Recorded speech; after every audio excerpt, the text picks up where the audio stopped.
Bom dia a todos. Prazer estar aqui. O William, nosso governador Tarcísio, ministros Bruno e Alexandre. É muito bom estar aqui. Muito boa a sua pergunta.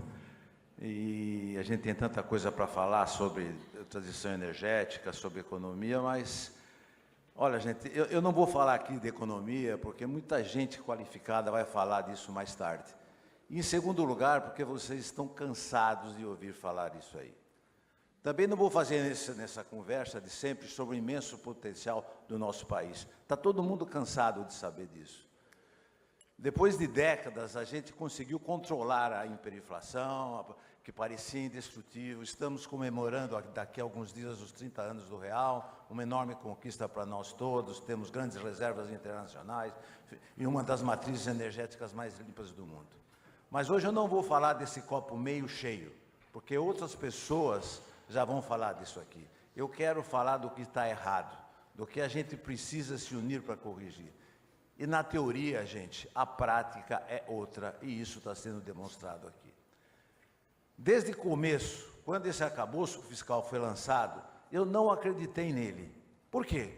Porque ele é baseado na ideia de permitir aumentar as despesas na medida em que a receita aumentasse.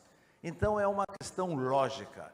É claro que o governo trabalharia furiosamente para aumentar a receita e assim poder gastar mais. Este arcabouço, ele reflete claramente a visão de alguém que quer fazer o governo gastar e não reduzir a sua dívida pública, que, aliás,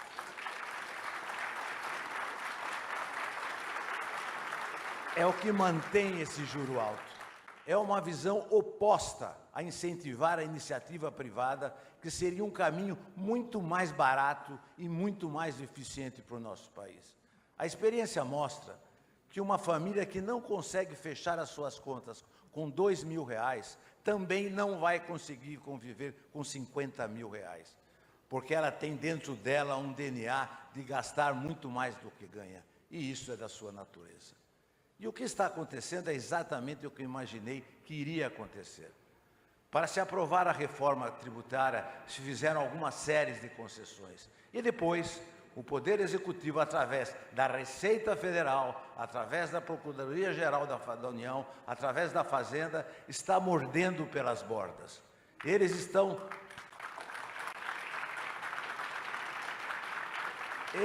mudando as normas, vão mudando as regulamentações para arrecadar mais. Sai a lei de um jeito e depois eles soltam normas para te morder, para te autuar. Isso aconteceu com a mudança da regra do CARF, com a regra do aproveitamento do ágio nas aquisições, com a mudança do crédito presumido do IPI, com a mudança do crédito do uso dos créditos PIS/COFINS, que saiu essa semana, e com a desoneração da folha. Eles nunca estão preocupados em interpretar a ideia do legislador. Eles estão preocupados em morder, e estão fazendo isso. E quando você faz isso, você desrespeita a lei e cria um péssimo exemplo. O exemplo tem que vir de cima, e quando o exemplo é ruim, ele contamina a organização toda. Como a gente vai melhorar o nosso país se a autoridade máxima faz tudo para não obedecer às leis? E aí temos um problema ainda maior, que é essa disputa por espaço entre os três poderes. O Executivo faz embargos auriculares no Poder Judiciário, falando, olha, se não decidir assim, o país está quebrado. E o Judiciário, às vezes, se deixa influenciar por isso e começa a autuar em cima das empresas. Daí, o Judiciário invade a área do Legislativo, que reage contra os dois. Fica um se metendo na área de outro. Temos que bater nesta tecla. O dinheiro na mão da iniciativa privada rende muito mais para o país do que na mão do governo.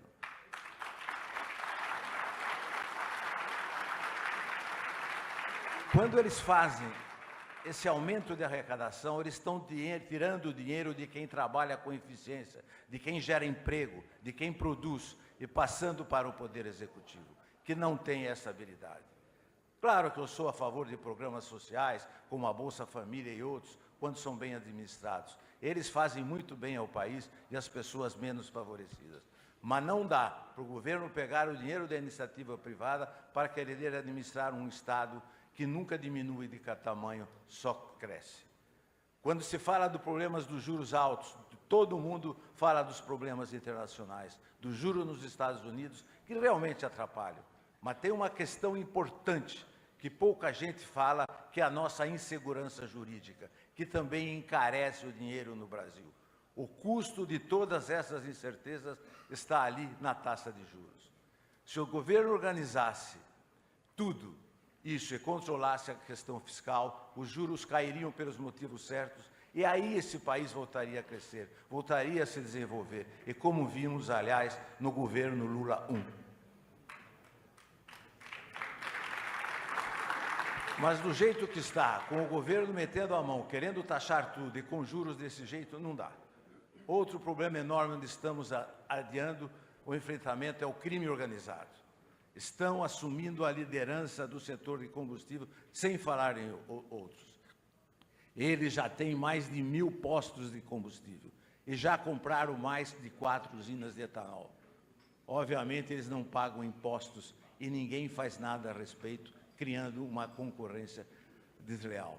E uma coisa que eu quero chamar a atenção aqui, existe no Senado Federal a lei do devedor contumaz. Essa lei está parada no Congresso há 5 anos.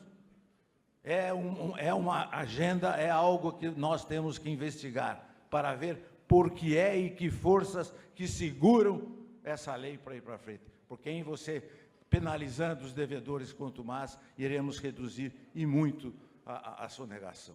Bom, falei muito? Precisamos usar